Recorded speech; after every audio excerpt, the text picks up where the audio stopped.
My next guest I had the privilege to sit down with is a Tucson-based artist from Winter Park, Florida, whose sound has reached the ears of many listeners all over the world. Their sound is transformative, exuding emotion, and a climate of reverence. They also enjoy mentoring youth and helping them find their voice and their creativity. So, within this episode, we discuss the passing of their mother, them discovering their self and how their mindset was built. We also talked a bit about their music career and what their music means to them and how it may resonate with their listeners.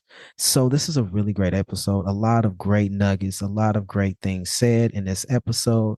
So I hope that you enjoy.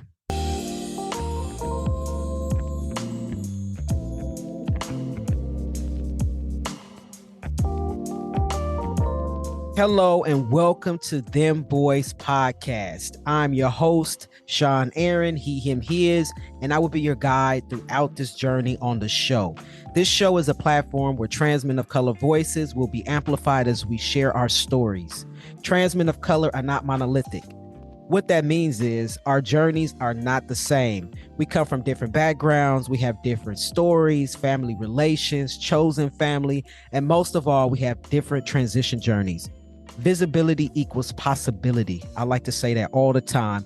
We like to highlight on this show trans men of color businesses and entrepreneurs, parents, athletes, survivors, and many other issues and topics that are relatable to trans men of color in our existence.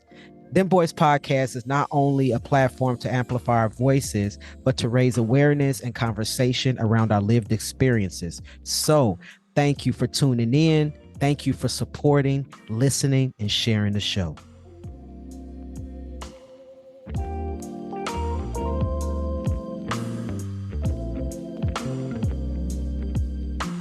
Welcome to Dem Bois Podcast. I'm your host, Sean Aaron, he, him, his. My next guest is a music artist whose sound has touched listeners all over the world. They also enjoy mentoring youth and helping the youth find their voice and creativity. Welcome to the show. How you doing, man? Thanks for having me. I'm really glad to be here. Yes, I'm so happy to have you here. I cannot wait for the world really to hear your story. So let's get into it. So where are you currently located? I'm currently located in Tucson, Arizona. I'm born and raised originally from Winter Park, Florida. I moved here from the east about in 2019, so I've been out here almost 5 years. Okay. What took you out to Tucson? Man, a relationship. I moved out Oh, here. okay. Yeah, I moved Okay. out here with my lady at the time. I had heard nothing about Tucson, whatever. I was just like, what? Who want to live in the desert? You know what I mean? Like.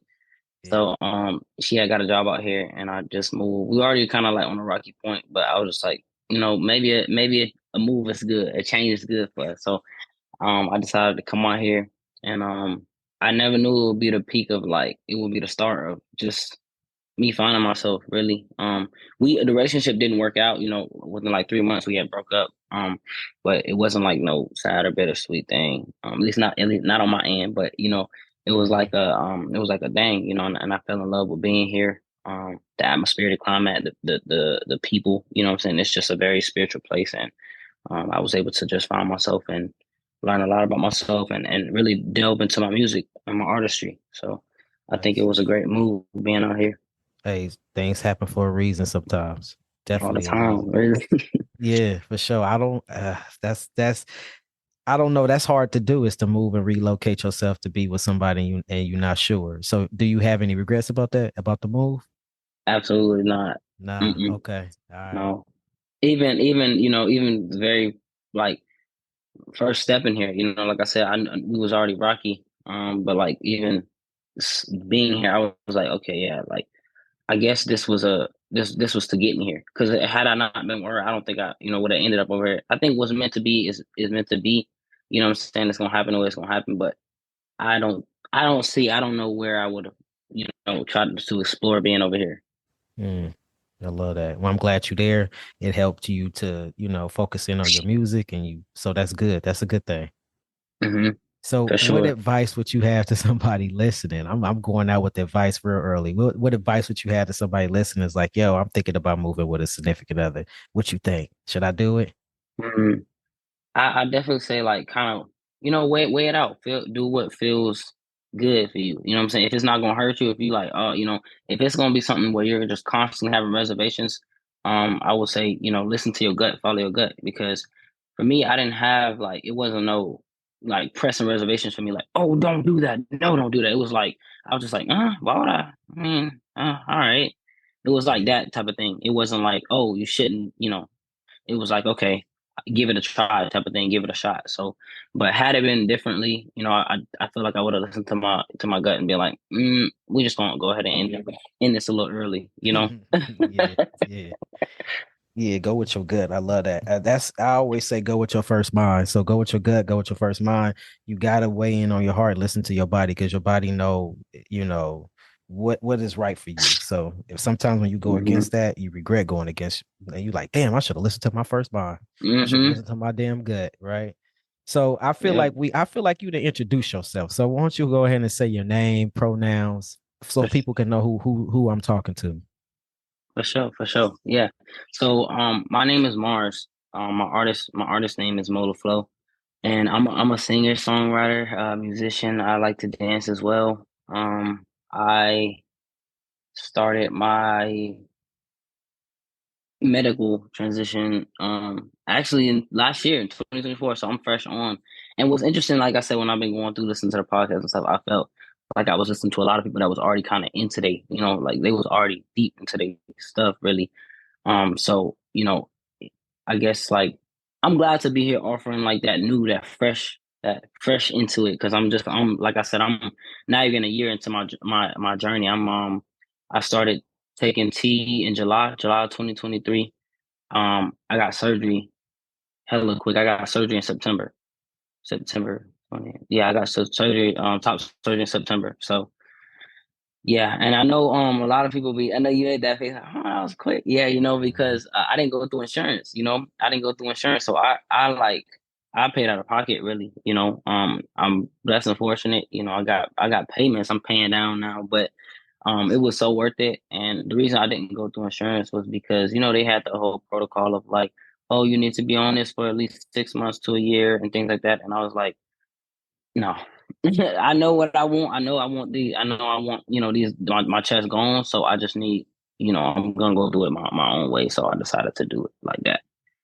Love that.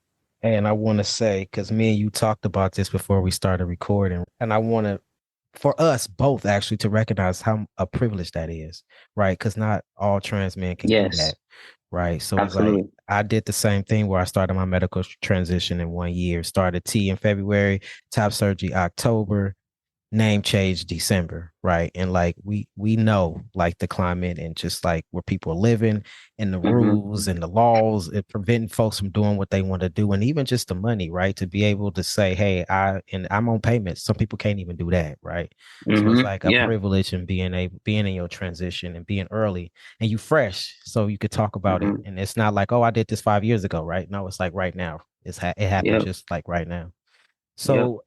So how did your name choose you? So I had when I decided to go start my journey. I took a break off Instagram. Like I was go off Instagram for like a month. Because I'm always like just trying to be on there posting and things like that, just trying to stay, active in it. So I said, let me just, I'm getting wrapped up into this. Let me just take a breather. So I paused. I stayed in Airbnb trying to get away for a minute and just started thinking and stuff. And that's when I was like, okay, I'm coming. I'm about to do this shit. Like I feel like this resonates with me, and I feel like I'm already like I'm rubbing my face and shit. Like, and I ain't got no hair on my. I'm just rubbing my every time. I'm like, okay, like this just feels too right. So I, having conversation with my partner. I talked to some friends and stuff. This is what I'm, doing. So as I'm going through my path, and sitting in stillness, it started coming to my name, and Mars came to me, my name, and I was like, my birth name was Morgan, and that's still I feel that's still a binary name. It could be a boy or a girl name, whatever.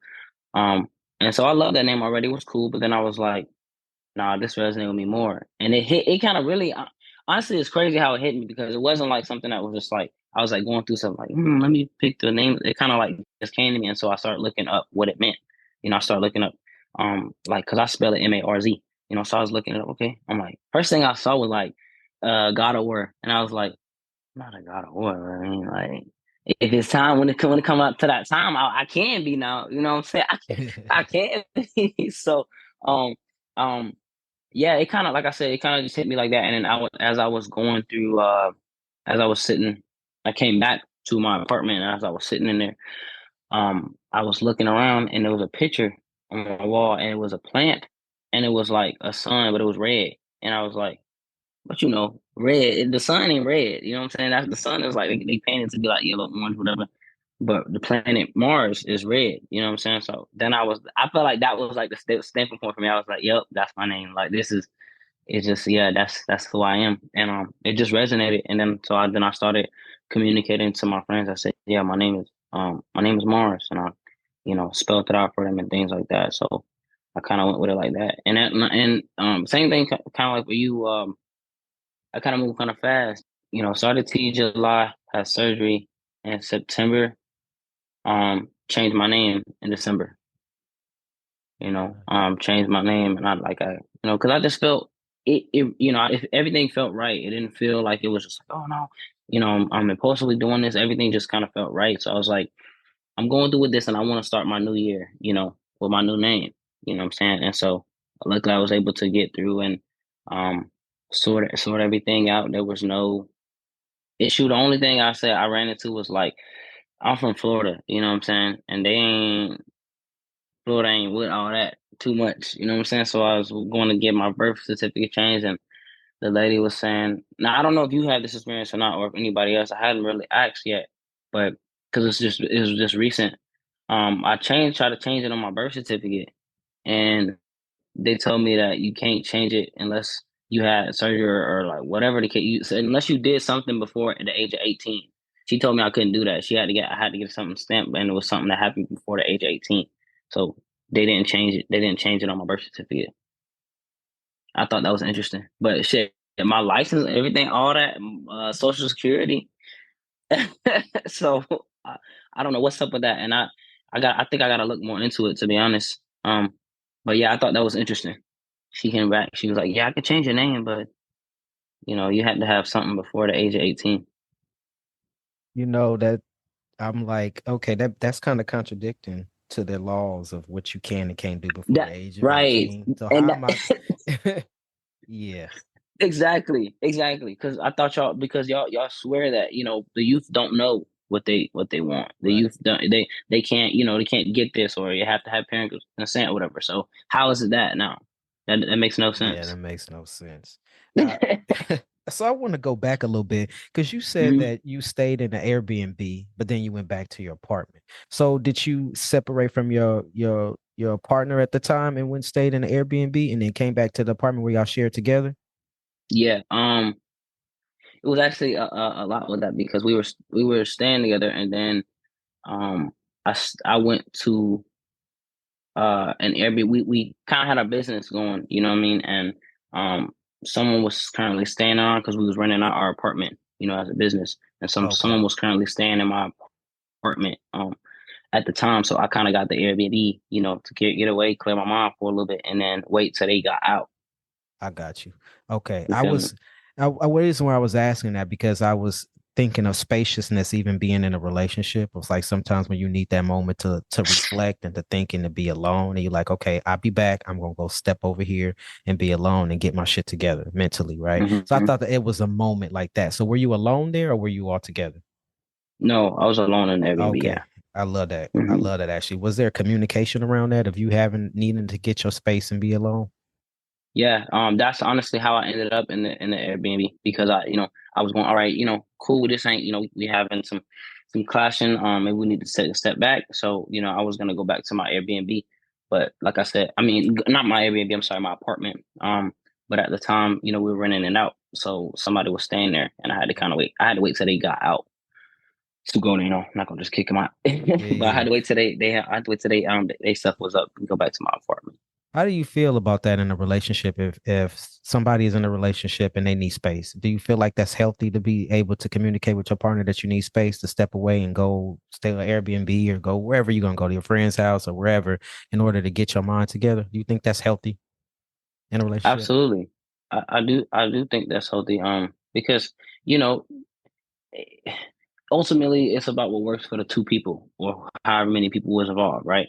It's about what works for them. Like um some people they have separate houses, they stay some people live in the same house, they got separate rooms, people do different things, and you just got to figure out what works for people. I think in society, they try to make it this one thing. Oh, you love somebody, you should be with them, y'all should live together, you should get married, all this XYZ stuff, right? But if that's not working for y'all, say you got a different way you like to live and your partner have a different way they like to live, and it ain't gonna work, and y'all still love each other, that don't mean y'all love each other less. Y'all just probably can't live together. And it's okay, people have a right to desire their own space, and Absolutely. function in their own space. For me, my brain is like I have like OCD, to be honest. Like I have to have my space a certain way for me to function right. Like I can't my I panic when things are just like, you know, like uh messy to me. It seems messy to me, and I like to have my space just because I'm able to think better, and that's just how my brain works. And not everybody can deal with that. You know what I mean? It's like, oh, it's too much. So it's just like, well, I can't. I'm not going to change. How who I am because, like I said, I function. I function that way.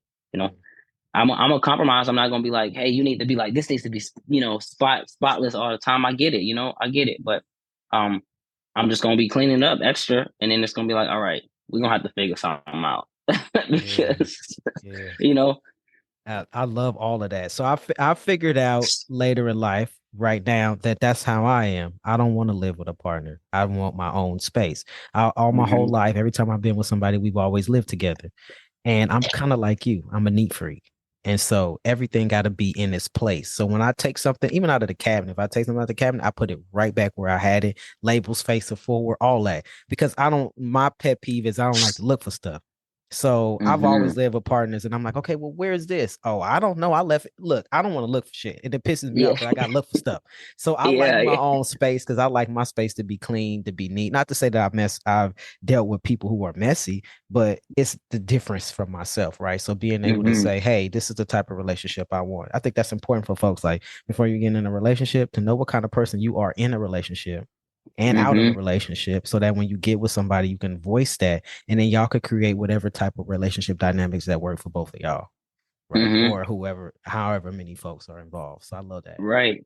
Yeah. And you were saying, you just found out that take time. I mean, that I only figured that out really because of like being with my partner, and my partner, being a little older, she had children and all of that. Like everything was just like, oh my gosh. Like I was like, I'm about to lose my shit. Like it was a lot. Like it was a lot. And it was something that I felt like I tried to push through because I love all of them. You know what I'm saying? I was like, yeah, we going. But then it was like, okay, I can't keep, everybody going, everybody have their own thing, their own way. It's only so much you could do. Be like, all right, like, let's get it, let's get in the routine, let's do this. But ultimately, how people function is how they gonna function. Just like how my brain is like, I need this, need, and if somebody is the opposite, then that's just how they gonna be, really. Yeah. They're gonna try to they're gonna try to catch themselves and be like, ooh, but it's only a matter of time where they go back to their comfort spot. Yeah. Yeah. You know. And in relationships is about compromising, and what parts of that person are you willing to deal with, and what parts do you just hmm like, I can't do that because it's gonna affect me. And you got to take care of yourself Exactly. at the end of the day. So Yep. yeah. Yeah. So tell us, tell us your gender journey from beginning to now. So when did you kind of have your sense of self and who you are? I know your journey is just beginning medically, but what was your hmm sense of self in the past and like how you come to who you are today? Yeah. Since I was very young on, like, since I was 5, I knew that I love, girls, women. At the time, I was 5, so it was girls. But I'm like, okay, I know, who I am. And as I'm growing older, I'm like very tomboyish. I'm very like I'm doing everything the boy is doing. I'm right there. I'm right there. And I just always see myself as that. But then there were times I would catch myself. I'm like, oh shit, okay. I can't sit with my legs open, man spreading and shit. Like I'm supposed to be a lady. They said that's not lady. Like, oh shit. And I'm just like, okay. I'm just like operating in this body, trying to navigate, figure out my way through, going through middle school, going through high school, all that stuff. Um, and as you stated when we was talking before this, it's like you've always been, been comfortable in yourself. And that's how I felt too. I've always been comfortable in myself and like never like, hated my body or anything, but I always never liked having boobs. I never liked having boobs, but it wasn't something that I like was affecting me so much. I just kind of was like, whatever, they're there, they're there. Um, and as I got older, like I would say, like I said, spending that time with myself, I started reflecting on things and how I operate and, what's not clicking, because something was clicking where I was just not getting happier. And that's because as we get older, hormones and everything affect us. So I'm filling out, what I'm saying? When I say I'm filling out, I'm starting to look like my mom. My mom had, ass, hips, all of that.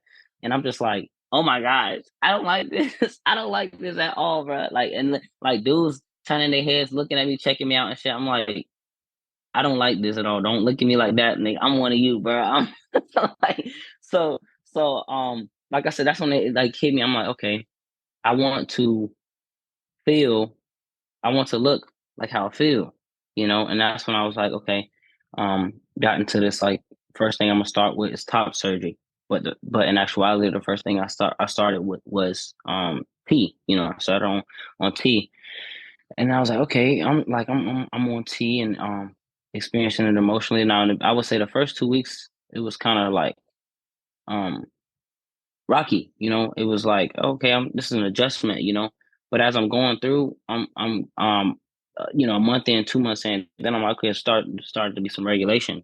What I'm saying? I'm like things started making sense as far as emotional wise, because I feel like before taking T, I was I'm a Cancer, and they got that whole people think, we soft and we cry a lot. It's a little true. It's a little true, a little bit, okay.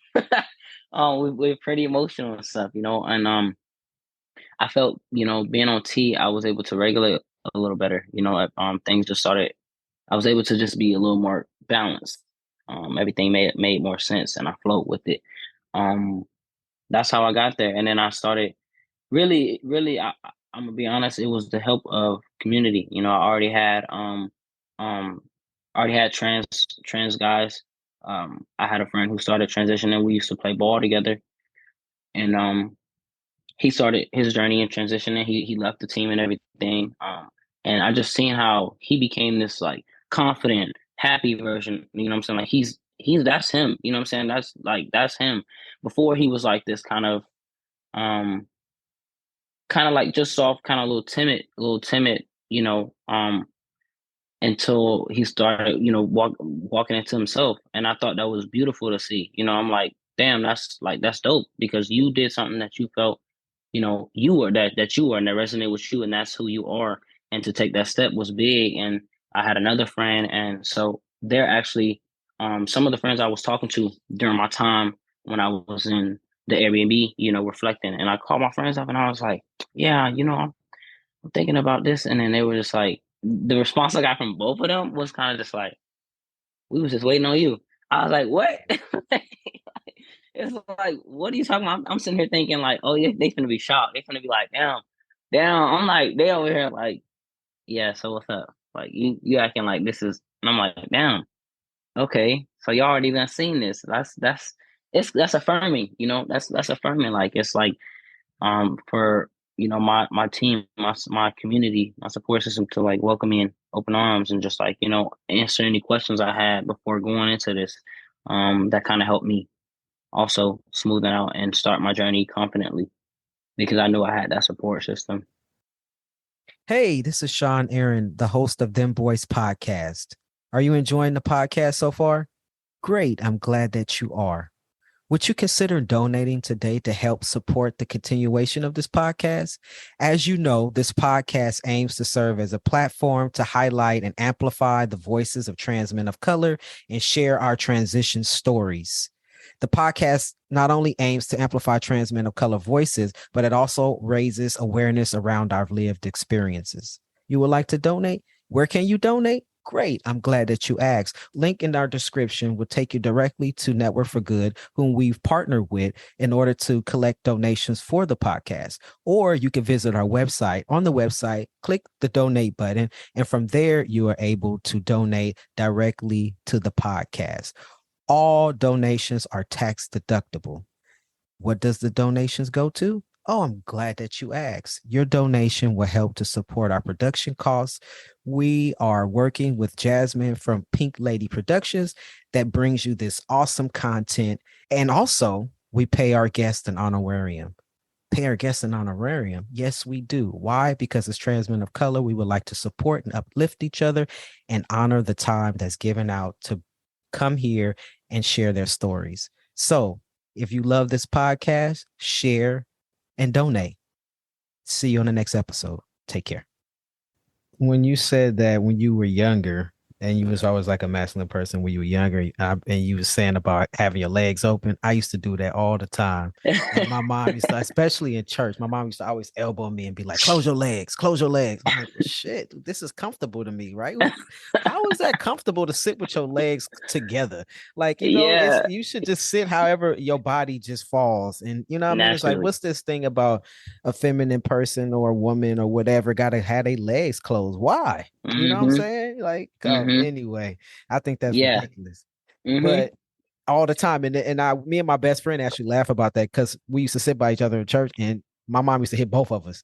My mom used to be like, and tell them to close their legs too. And I'd be like, my mama said, close your legs.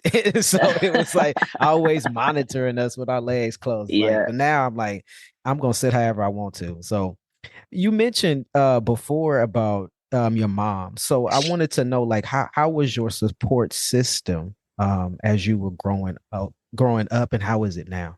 I know you mentioned your friends, but I mean with like when you say your mother. Well, I mentioned my mom because I was wanting to talk about that being a pivotal moment for me because my mom transitioned. She actually was murdered back in May of 2021. And that has been like, I don't know, my life that has been like just a huge pivotal moment for my family and I. As far as talking about my transition and everything, honestly, I didn't talk to my family much about it. I kind of just went with it. I talked to my cousin because my cousin went through it herself, trans woman, and I just reached out to her and let her know like, hey, I think this is what I'm about to do, and then I asked her, how her and my mom was close. They're cousins, and her and my mom was super close, and so I asked her just like, how was my mom with you? How was my mom with you when you did it, and everything? And she told me my mom was super supportive. Uh, she, respected her pronouns and everything. It was an adjustment for her, just like everybody else. It's gonna be an adjustment to try to adapt and change set of names and all of that stuff. But she was just saying how my mom was super supportive to her. And I seen it, but I guess I just asked her more so in the sense of like, you know, in the very beginning, like how was that? Because she was right there, you know what I'm saying? I wanted that perspective of like what is it? But she was just saying like my mom just said, whatever makes you feel comfortable, whatever makes, whatever however you, choose to identify and express yourself, I'm here. And so that was, nice to hear. And she was also like saying to me, she was like, yeah, she said you should do it. She said I seen this for you like a long time ago and stuff like that. She said you should do it. And I was just like, good, because I'm gonna do it. You know what I'm saying? I'm just let you know what's happening and stuff. And my siblings and everything that actually turned into a whole conversation because I hadn't talked to him about it. I got a twin brother. I hadn't talked to him about it. I didn't talk to anybody about it really because I didn't want that. I didn't want the words. I didn't want them to. I guess for me, I didn't. I wanted to do it to protect myself. I didn't want nobody to be like blah blah blah and have all these words. I was just like my mind was already made up, and I was just like, "There's nothing stopping me. I'm gonna do this because it's not about anybody else. It's about me." So, um, and looking back, I'm like, "Oh, I wish I would have communicated and just expressed, hey, because they're my siblings and I love them, and they kind of just wanted to be a part of it. They were telling me how they kind of just wanted to um I guess be a part of it. They wanted to. They didn't. I didn't allow them the chance to. I didn't allow them the chance to react in a way. I just kind of shut it off immediately. I just was like, hey, I don't want them to react like this, so I'm not going to inform them about this. And but we talk now and everything. And they're adapting. They're adjusting to my pronouns and my name, and they're correcting themselves, saying my name and correcting each other if somebody say my dead name. So I think that's beautiful. And I was telling my brother, I was like, I didn't tell you about it because I know how, we, like I said, we have a cousin, what I'm saying, who has gone through this. And so my brother would often say he would do that on purpose, would still say he. And I'm like, no, it's she. You have to, it's she. So I didn't, and I told him that's why I didn't feel comfortable talking to you about it, because you don't respect, what I'm saying? I'm seeing from a pattern, I'm seeing you're not respecting our cousin. So why would it be different, Um, and so yeah, we hashed through all of that. We talked through all of that as well too. And yeah, it's just like a learning thing for them as well. But like I told them before, I said it's not about y'all slipping up, saying saying this, or it's not about that. It's about making an effort, because just like, what I'm saying, just like anything, you gotta adapt. You gotta change the world, new technology. You gotta adapt to that. You know what I'm saying? It's just the same thing. You gotta adapt. Don't tell me you can't adapt. You have to. There's no way that you're actually gonna succeed and prosper in life if you can't adapt to change. There's just no way. Yeah, they say you either So adapt or you die. And I pretty think that's much. what did your brother say? What did your brother say in response to that when you were like you disrespect our cousin with the wrong pronouns? What did he have to say about that? Um, I think I was on three with him, with him and my sister. And so he actually didn't have a response to that. He actually didn't have a response to that. And my sister was saying, yeah, well, it's different when it's, a cousin versus a sibling, or, just like it's different if somebody have a child and it's this and that. And, I'm telling her the same thing, I'm hearing you, but I'm not comprehending, because why would it be different? I don't understand what's the difference. Um, I just can't wrap my head around that. So, like I said, it's not she. What she's saying isn't wrong. I hear what you're saying, but I don't really. It sounds like an excuse to me, because you know whether it's a sibling, a kid, a person is a person. At the end of the day, no matter the relation to you. And I feel, to me, if that's what you're saying, if it's different, it should be even more of a support thing if it's closer to you. I feel, if we're going based on what you're saying, it should be even more of a different thing of like, let me be supportive, you know. And I think that's what she was trying to get at. She was trying to say, oh, I think it'll be a little different, more supportive because it's your twin, you know, that'll be a little closer support. And I said, I don't know, but you know, um, as I'm seeing things, and as like I said, we got past that conversation with as I'm seeing things, like I said, I see who knows what they're saying behind my back. Shit, I don't know, I don't know, but like they're respecting me, they're respecting me in my face, and that's all I could hope for, is them to respect my pronouns, respect my name, and yeah, I have cousins who, like I said, I just went down there last month, January, because there's been a lot of death happening around me. It comes in threes. I lost my mom 2021, my great uncle last year, and then my grandma the beginning of the year. So death coming, it came in three. So I had to go back home. I'm spending time, and my cousin, my other cousins was like saying like, "Oh yeah, you a man now, so this or whatever." I said, "No, I don't ascribe to the whole like toxic masculinity stuff. I'm not doing that." I said no, because like I was wearing some shorts and they were kind of tight, and he's like, "Oh no, you better take them tight shorts off. You a man now, whatever." I said, "What? You sound."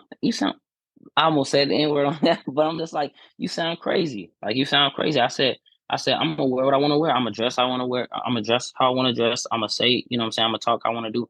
I didn't go down this path to be like, yeah, I'm not gonna do this now because men don't do that. I'm gonna do what I want to do. I'm gonna do whatever I want to do. I'm gonna do the same thing I was doing before. There's two. Like I'm not gonna ascribe to that stuff. And hopefully, as I'm going through my journey and stuff too, people can sit witness that too, and they could say, hey, we don't have to do this or whatever because they said that's not that's guys don't do that, or this is not masculine or whatever. Like, what is masculine? What is masculinity to you? You know what I'm saying? Like, because to me, it's all encompassing. I can do whatever I could do. It's a balance to me, and that's why I embrace it. Like, I embrace my femininity and I embrace my masculinity, and it's not going to change. And it's not going to change because uh, stepping more in alignment with myself. Same thing. I was walking down the street the other day with my two little dogs. I got two little small chihuahuas, and my mechanic, he looked at my dogs. He's like, I thought you would have like a pit bull or something. I'm like, why? And he was like, "Oh, you a rapper? You a rapper? I thought you were supposed to have." I'm like, "What?"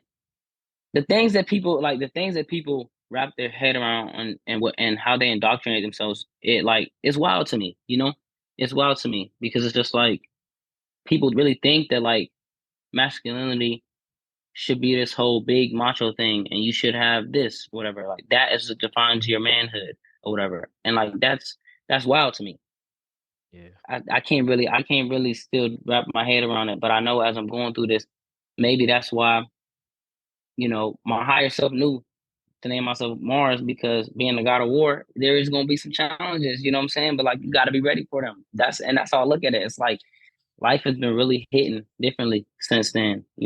But it's like I'm just opening my eyes a little more and being just like I'm kind of ready for whatever challenges there is to come about. Because I'm stepping into alignment. I decided to do this and I'm gonna walk boldly into my path. So glad that you're able to differentiate masculinity and what it means to you and what it means to everybody else and what you don't want to do and what you do want to do. I'm glad that you stand true to yourself. Who cares? It's it's funny to me. It's like who cares about the tight shorts, right? There's cisgender men that wear tight shorts. There's women that wear, cisgender women that wear baggy shorts, right? It's like put on whatever is comfortable for you, minus the gender Exactly. stuff, right? It's Hmm. like minus Hmm. all of that stuff. And I got a little dog too, so I can imagine what people thinking about me when they see me walking down the street. I got a little shih tzu, so they probably like, look at this. And I don't give a shit. I love my dog. I do not care. Thanks. Right? Yes. It don't matter. I don't want a pit bull. And why is that the only dog that people know?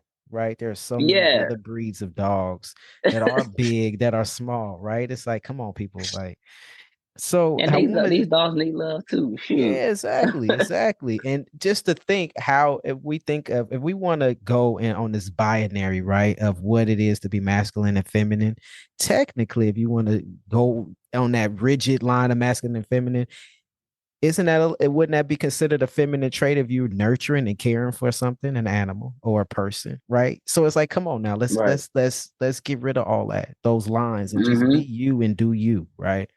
I want to ask you more specifically about your mother, a little bit more in depth about your mother, and like, I'm sorry to hear about that, about the passing of your mother and the other two folks that you lost after your mother.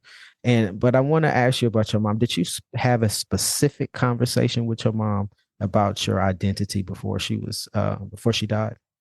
She knew I was like, she knew I was a lesbian. Like she knew I liked women and stuff. We never talked about. Let me recall. Let me see. Because I know, like I said, I knew we talked about. I sat her down and told her, I like women and things like that. When I was in ninth grade, I had that conversation with her. But I'm trying to think. I don't think we ever talked about um me wanting to transition or anything. She always would like try to buy me like a lot of girly stuff, and I always turned it down. She always tried to buy me like uh um skirts and like them little wedges with the heels, because she know I was not wearing no heels and nothing like that. She would buy me like the wedges and stuff, and I would like sometimes I'll put them on for her because I'm like, she likes this. Oh, I'll wear it. Thank you for thinking of me. And then I got to a point where I was just like, I just don't want. I don't. Please don't give me this. Just give me flats. Like I'm cool with the flat stuff. Like I wasn't with it. But no. So no, I hadn't had that conversation with my mom um about anything. But I think I think a mother always knows, to be honest, by just paying attention to their child. Um, like I said, she finally was able to be like, all right, yeah, let me just stop buying this, because it's a waste, you know. Mhm. Um, I did, however, I did express to my aunt, which my mom's sister. I did tell her some years back, which I had forgot about until she brought it up and told my sibling.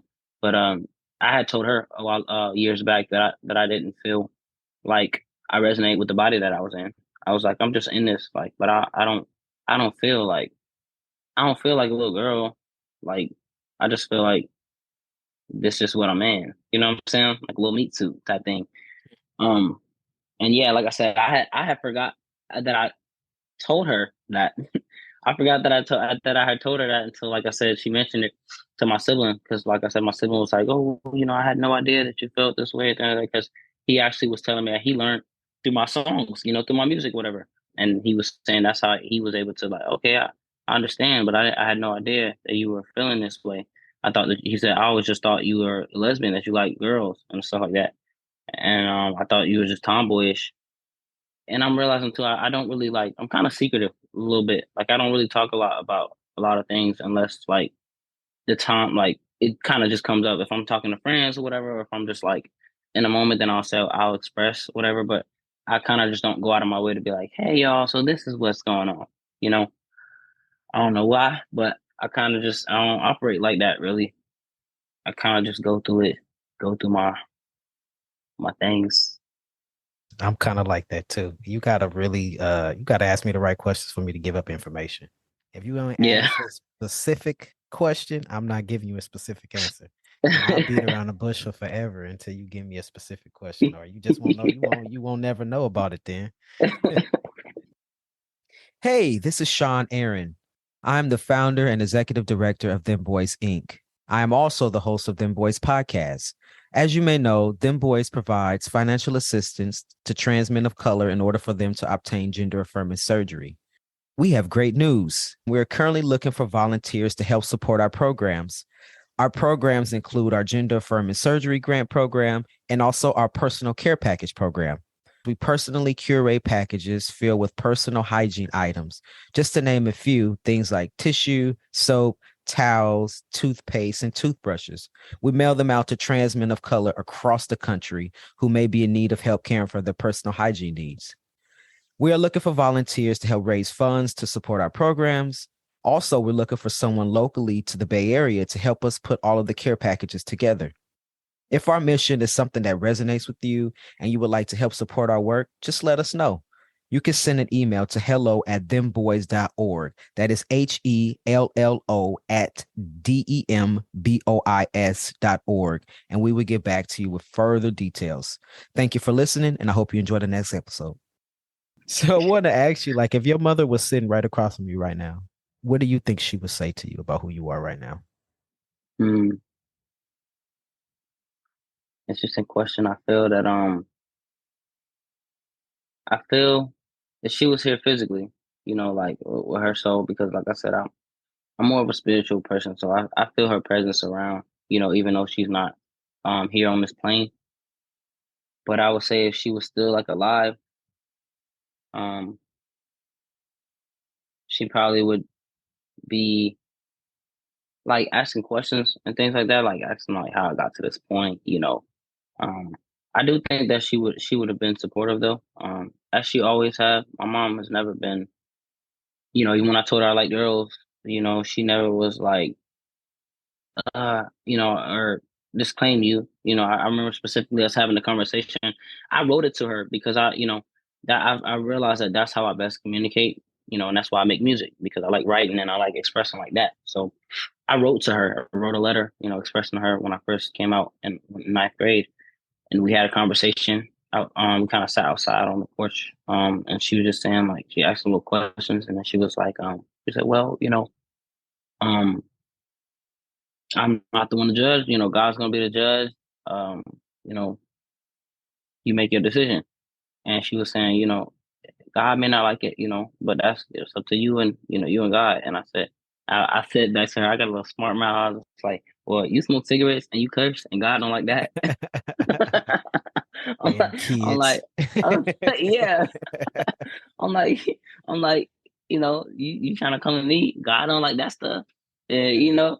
Yeah. And we kind of laughed, but and then from that moment on, she yeah, she just she's been supportive. Now there was one time where she came to visit me out here in Arizona, and she said something because my sister also my sister likes women, and so she said something. She made I cannot remember what she exactly she said, but it was her. It was me, her, my aunt was here, and she had made some comment, and it was kind of like homophobic, and I was just like, and then my aunt was like, and she was like, but both of your, she was like, at that time I hadn't transitioned, whatever. She was like, both of your daughters are gay, and we were just like kind of looking at her, like, what the heck, um, and that kind of threw me for a loop. I wish I could remember exactly what she said. Maybe, and maybe this is how my brain pushed it out because it wasn't something that what I'm saying. Maybe my brain disassociated and made me forget. But I don't remember exactly what she said. But point was, she said something that was just a little out of line, and we both were just like, "What?" And that kind of took me back because I was just like, my mom. I'm sitting here thinking that she just supportive things like that. She gonna make that comment, you know. But that's the only thing that I've heard her say, kind of reckless. But she's never been uh rude to me. Never been like rude to any of my partners. Um, she actually was very close with one of my partners when I was during college and stuff. So she was supportive, you know. Like I said, besides that one comment that I can't remember that she said, but she said something messed up. But if she was here, like I said, I think she would have her questions. But I don't think that she would not be supportive of me. I think it would definitely be an adjustment for her though. You said that her death was a pivotal moment for you in yourself, in your sense of self. You want to talk about that a little bit more? Yeah. Um, I felt like as a kid, I was always um the one that was like very attentive to my mom's emotions and things like that. Um, she struggled with bipolar depression, you know, um, and so I was always just the one that was like patient, kind of trying to be a patient or like mindful of her mood and just like kind of tend to her in that aspect, you know. Um, and as I got older, I kind of started pulling away, you know. And there was a period of time where we weren't talking for a little bit, before she passed. But then we started back talking. So she passed in May. We weren't talking for like all of February. I think it took a month. March. No, I want to say March.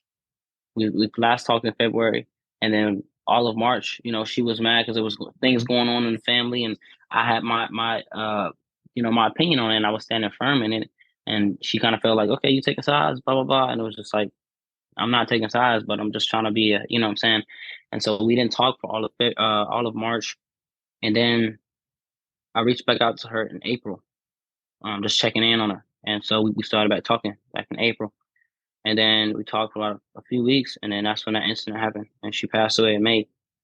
Um, so when I say it was a pivotal moment for me, it was um, navigating through grief and processing emotions, and just like I started. That's when she passed. I started really diving into my music stuff because I had already been doing it before, but when she passed, it changed my perspective on life. I was just like, life is so short. You never know what's gonna happen.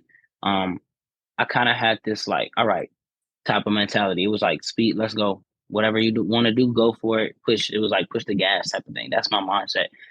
Um, and some of it was like maybe it was like I didn't want to deal with the death, you know. Um, and so once I realized that, I said, okay, shoot, maybe I need to like really slow down and just kind of figure out what I'm doing, figure out who I am and figure out how this is impacting me, figuring out, you know, uh, healing through stuff that we didn't get a chance to talk about, um, looking at this new reality now because, once I go, I have a family and all this stuff. She's not going to be a part of, what I'm saying? She can't physically be here to like, see her grandchildren, things like that. Like, so everything just started hitting me like that over the years, periodically. It wasn't just all at once, but I would say like it started once I started being like, let me slow down a little bit. Cause like I said, I mashed the gas and started diving into my music. And um, truthfully, that is how I discovered myself even more. And decided to go on this uh on my journey, through music because I started writing and started investing. I'm like, oh shoot, okay. Going back, listening to everything, I'm like, damn, I was already talking. My higher self was talking to me at the time, getting me to this path of like, all right, you finna really walk into yourself. Like you really finna do this shit. And so that's why I say it was a pivotal moment for me. A lot of things was happening, and I also asked myself too. I said, I wonder if like if my mom was still living, would I be transitioning right now? And asking myself that question, I would still say I would still say yes, but it probably would have been at later. I would still say yes, but maybe it wouldn't have happened the way it's happening. I would say because I don't have to worry about considering a heartbreak type thing. It's like if I'm expressing like, okay, how will this impact it? And I cared a lot about my mom. Like I said, I cared a lot about my mom and her, her feelings and emotions and things like that.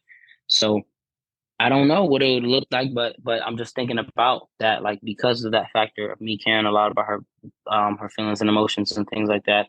I was thinking, how will this impact her? You know, but like I said, knowing that she would be supportive, I don't think that it would have been like a huge issue. I think it would have just been a huge adjustment. You know, I think it would have just been a big adjustment. I wanted to also add and say, before my grandmother transitioned, passed away, I did talk to my grandma, and she was super supportive. She was one of the people I talked to. So it was my cousin, my trans woman cousin, and my grandma. And I told my grandma this, and she was super supportive. She was just like, "Well, it's gonna be an adjustment." And at that time, I hadn't decided on my name. I was just like, "Oh yeah, I'm probably keeping my name. I don't know, probably keeping my name the same." So she was just like, "Okay, well, I just gotta." She said, "You just gotta give me some time, but I'll adjust and all that." I said, "Oh, that's fine, as long as you try." You know. So she was one I talked to about my journey and stuff too, and she was very happy for me as far as like surgery. She wanted to see it. Last we talked, I was gonna video her and show her, my surgery and things like that. Um, but then she had to get off the phone, so she didn't ever get to see it. But she was asking me questions, about my top surgery and stuff. She was like, "Did it hurt?" and all this stuff, and um, yeah. So I'm grateful to have had, my grandmother's support and that. And yeah, I don't. Sorry, my brain probably hopped around stories, but One thing that I always be saying, I'm saying something random. My therapist always tell me that random thoughts are they're not really random, and it has some mm, type of connection that we never mm-hmm, necessarily don't see because we think it's random, but it has a connection to the bigger picture. So don't worry about the randomness or if appreciate that. it all makes sense. So I want to talk about your musical career. So you said that that was the pivotal moment of when you dove into your music, and so you are a musical artist. So I want you to tell us a little bit about your music career. And but first, I want to say, tell us your stage name and how did the stage name choose you, and then talk about your musical career. Okay. Yeah, my stage name is Mo LaFlo. That came about because my birth name was Morgan, and I used to go by Mo T. And then I was like, it was kind of hard. This was in the very beginning when I first came out because I had gone by that for so long, like in college and everything. That was just my nickname, and so I stuck with it as my artist name. But then, like I said, it had gotten hard for people to find me because it was like another Mo T and all this stuff, and I was just like, yeah, I'm just gonna go with something a little more creative. Um, and again, this ties to my mom too because they used to call she had a friend who used to call her Flo. He used to just call her Flo, and I didn't know why. I asked him after she transitioned, um, but he called her Flo because of the lady from is it Good Times? Oh, yeah, Florida Evans, Yeah, yeah, yeah. the mama, yeah. Yeah, he called her that because of her. He's calling her that. Um, but I had like that flow. I like the flow part, and I just pretty much attach the la like the music la la la like the singing. And I just Mhm. kind of put okay the flow. And I'm sorry in backtrack. I like Gucci. So Gucci Man, like he used to go about Gucci Man LaFleur. And I always liked saying LaFleur. I was like LaFleur. I like the like it just sounds like fancy. I like the LaFleur. And so I combined the flow with the la, and I just put the LaFlo like that because I like LaFlo. You know I what I like mean? So that. that's Yeah, and I I just like kept that. Mo. I just kept Mo. And I thought about after I changed my name and everything. I was like, oh, maybe I should change my artist name. But then I was like, nah, this still, I'm cool with Mo LaFlo. I like that. I'm not gonna go through all of that. So, Yeah.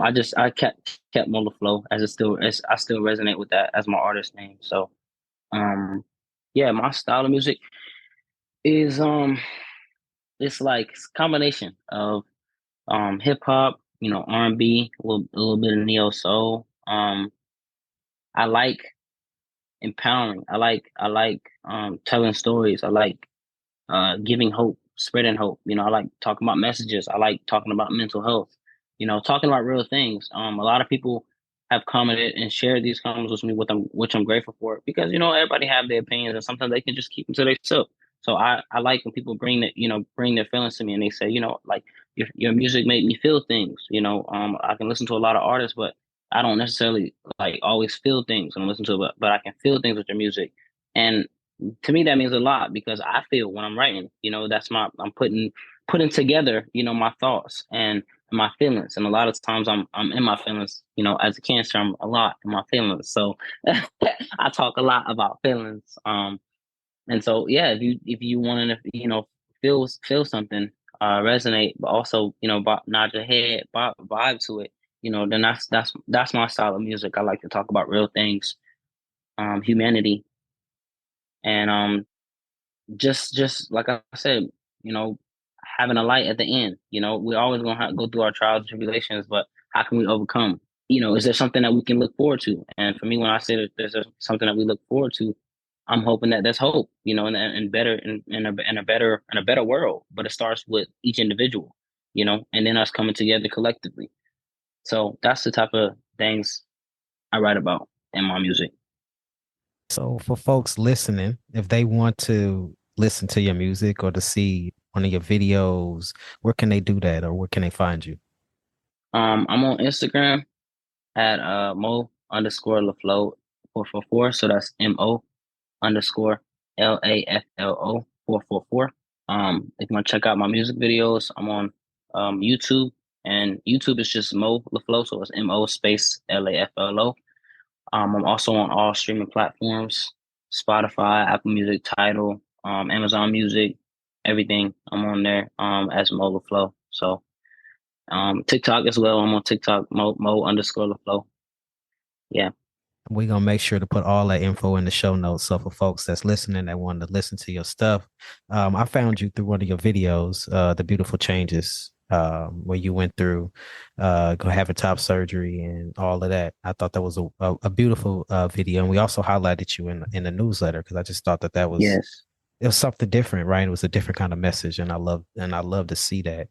So I want to ask you one more question, and I know we're close to the time that we have together, but I want to Hmm. say, do you have any advice for someone that may be listening that say, "Hey, I want to get into the music industry, but I'm a trans man. How hard is it?" Or explain the industry to somebody who wants to get into it that share our same identities.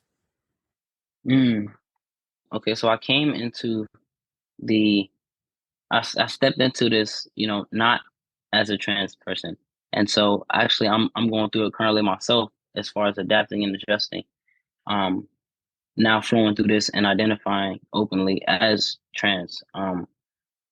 And I would say really it's about, standing in your truth and don't not shine away from it just because you feel that somebody else may be like ill to this person or oh my gosh why is this person here I don't um just still standing in your truth because there may be times where you're just like you may, second guess. I'm like, dang, am I doing the right thing? And like, because now life may seem harder, but for sometimes, yeah, life may seem harder.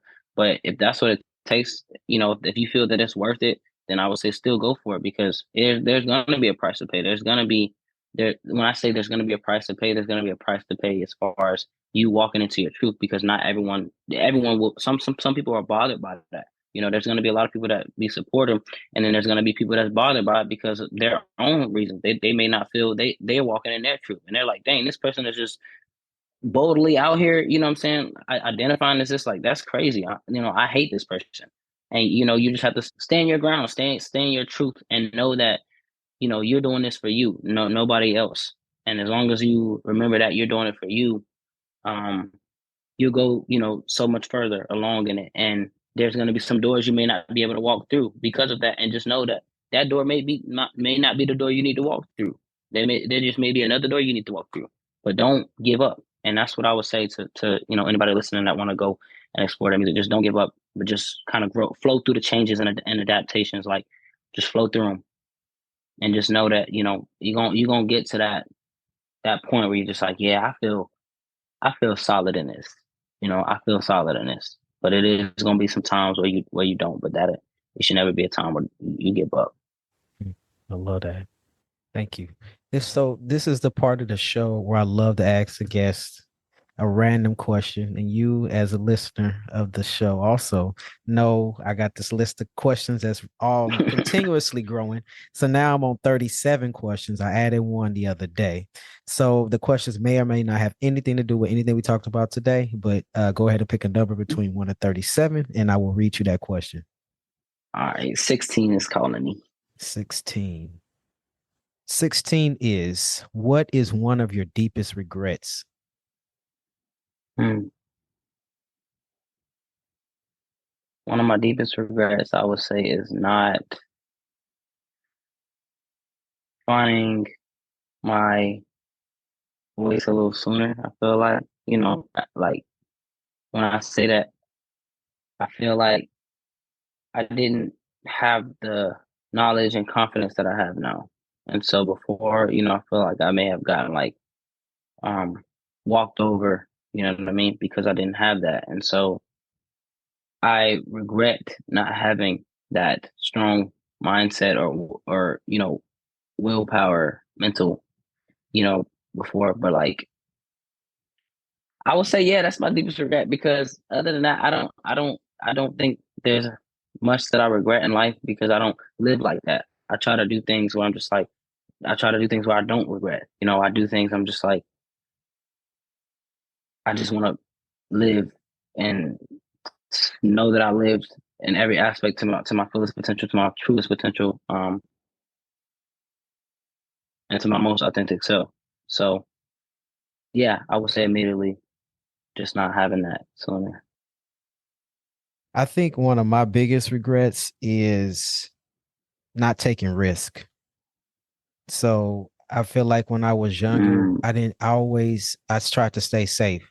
And I feel like there's a few things that I could have done in my life that take more risk, of like not being so scared, not having, well, my personality is I got to research something 50 times before I do it. I'm not going to do it. If all those mm, 50 times don't add up to the result I need, I'm not doing it. But I wish I had the courage, even now, right? I'm older. I'm about to be 43. And I wish that I still had the ability to take more risk and just not to think about it and just do it. Right. Because I feel like if I'm wow, limited to what I can do because I hesitated. Right. And then I miss out on those golden moments instead of just jumping forward and just doing it. So I'm learning, absolutely. work in progress. So That's interesting that you say that, because like, for me, it's like the opposite. Like, if anything, I would say I wish that I could think things through more, because for me, I'm very much of like a fume. My mindset is doing it. I'm gonna do it. You know what I'm saying? I'm just gonna yeah. go for it, and I don't necessarily think about the all of the things that come with it. I kind of just go with it, and so it's like interesting to hear you say that, because then you're saying like, I wish I could take more risks and just do it and not have to think about it, and then my mindset is like, dang, I wish I could just think about some things for a little bit Yeah. before doing it. Yeah. I think there's a plus and a minus to both sides, right? Because I think for Yeah, me, when you say absolutely. you just zoom through and just do it, to me, I feel like a person like that gets more experiences, right? And even Mm-hmm. if it's good or bad, you learn. You if you're the type of person that learn from your mistakes, that's good, right? But it's like if you but you have more a collection of more experiences because you took more chances. Me, I might have a limited amount of experiences because I took less chances. Yeah, my chances that I did take might be well thought out and methodical almost, right? And I get Calculated. Yeah. yeah, and I get the best from it because I researched so much, but then I missed out on 10 other opportunities that I could have added to that. Right. So I feel like Mm, it's limited in my experience. yeah, So yeah, yeah, it could go both ways, I think. absolutely. Yeah. So I want to say thank you for being a guest on the show. Is there any last moment things that you want to say before you head out, before we both head out? Yeah, I just wanna I just wanna again say thank you for having me. Shout out to you. You're doing great things, beautiful things for our community. It's necessary, and creating this platform for us to have a voice. You know what I mean? Like that means a lot. Um, it doesn't go unnoticed. I appreciate it, and yeah, I just want to say, be on the lookout for greater things. Cheers to us. We're doing amazing things out here. And we just gonna keep on doing it. We're gonna keep on. I love that. That's a good way to end it. We keeping on. We ending it Yeah. now, but we keeping on. Yep. Yep. Yeah, for sure. Thank you for being here. Thank you, man. Appreciate you, brother.